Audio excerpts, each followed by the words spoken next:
Good morning, scholars. Welcome back to reading. Do you remember yesterday when we talked about how important it is to be able to remember important things that happen when we read a story? Well, today we're going to be practicing something called retelling, which helps us be able to retell a story in the order that it happens. When we retell a story, we have to include the beginning, the middle, and the end. Can everybody say retell? Your turn.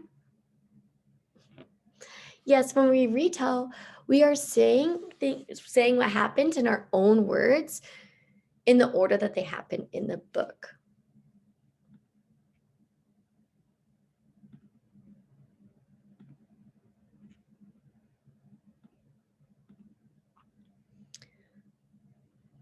To help us remember how to retell a story, here is a chart that will remind us of what we need to do to have a strong retell. First, we need to remember to look at the pictures. Everybody say, look at the pictures. Good job. Next, we need to make sure we use our own words. Say our own words. Good job. For right now, we don't want to read the text. Say we do not want to read the text because we already did that. Say we already did that. We already read the text, so we don't have to do that again. We can just use the pictures to help us remember and make sure that we use our own words. We also want to include our sequence words first, then, next, and last. Everybody try that with me. Get ready, go. First, then, next, and last. Yes, those are the main components of our retell that we're going to be focusing on today. So again, really quickly, how do we retell our story? We can look at the pictures, use our own words. We don't need to read from the text, and we can use our sequence words first, then, next, last. To practice retelling, today we're going to be reading a very special book called The Three Little Pigs. When we're done reading, we're going to fill out our own retell chart. So make sure that you are listening carefully and reading carefully along with me so that we can remember what happens in the beginning, middle, and end. Are you ready? Say, yes, I'm ready. Good job. Let's jump in. The Three Little Pigs. Everybody make sure you turn on your listening ears. There we go. All right, let's begin. Once upon a time, there were three little pigs who lived with their mother. They grew and grew until they were so big that the time came for them to move out and build houses for themselves.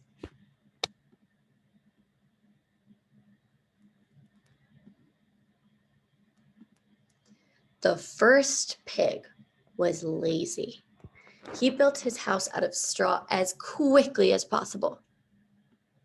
One day, a big, bad wolf knocked on the door. Little pig, let me come in, he said. Not by the hair on my chinny chin, replied the pig nervously. What was the first house made out of again? Oh yeah, straw. That seems like a good key detail to help us remember for when we retell later. Let's keep reading.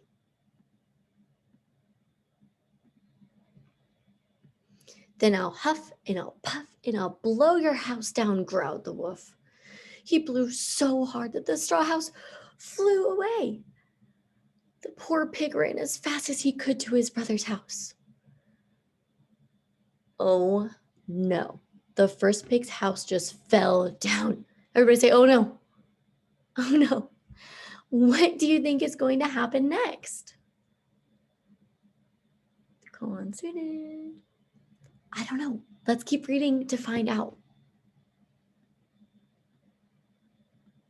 The second pig's house was built out of sticks and slightly stronger. The big bad wolf knocked on his door. Little pigs, let me come in, said the wolf. Not by the hair on our chinny chin chins, the pigs shouted.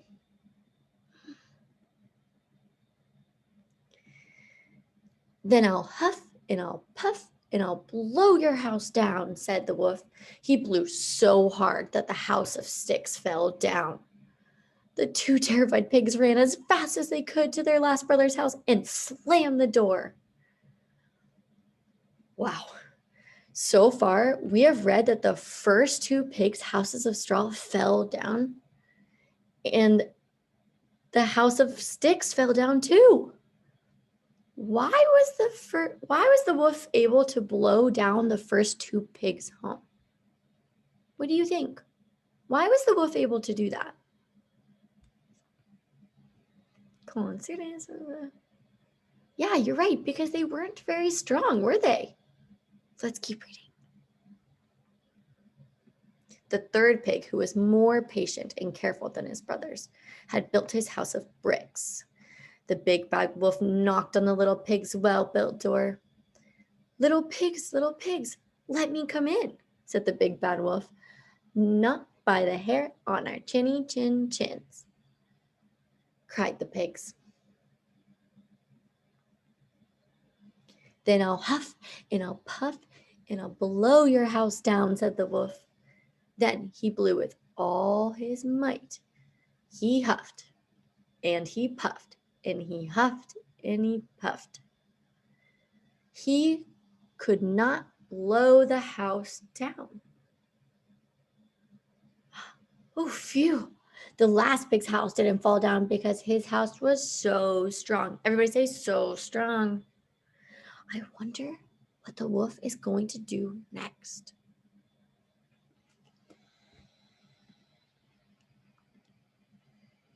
He was a sly old wolf, and he decided to find another way in. He climbed onto the roof to sneak in through the chimney. Little did he know that there was a pot of hot water waiting for him at the bottom.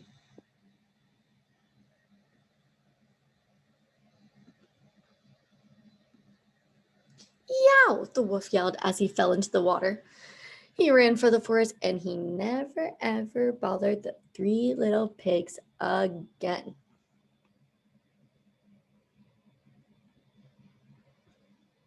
Wow. That was a great story. Now that we've read the whole story, I want us to come together to fill out our very own anchor chart. You guys were such great listeners, and I can't wait to see the amazing retell that we're going to do. All right, it's time for us to practice our retell. Here is our empty anchor chart that says first, then, next, and last. Remember, in order to do our retell, these are the main things that we need to remember. We can go back and look at the pictures. We have to use our own words to say key details that happen in the story.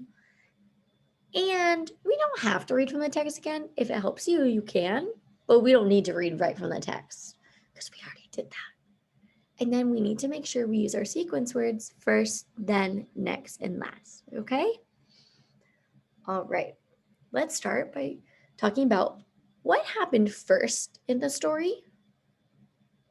What happened first in our story? Remember, good readers often go back in the text to find evidence. Then we fill out this whole chart. What happens next? What are we missing from our retell? Constantly going back into the book to add more details if needed. You could say, yes, at the beginning, the pigs were building their houses. And then what happened as we got into the middle? What happened next? What happened last? And chart down the answers as they go, referring back to the retell visual as we needed. Students will share out and participate as a whole group and build onto one another if we need to add more details. We'll finish by, did we finish? Did we retell our whole story? Did we cover the beginning, middle, and end? Yes, we did. You all did a great job. We all did a great job retelling our story of the three little pigs. You used our sequence words first, then, next, and last. You also added important details to help us remember the main lesson of the story. Great job, scholars. Everybody say, we rocked it. Good job. And this would be an example of what it might look like filled out.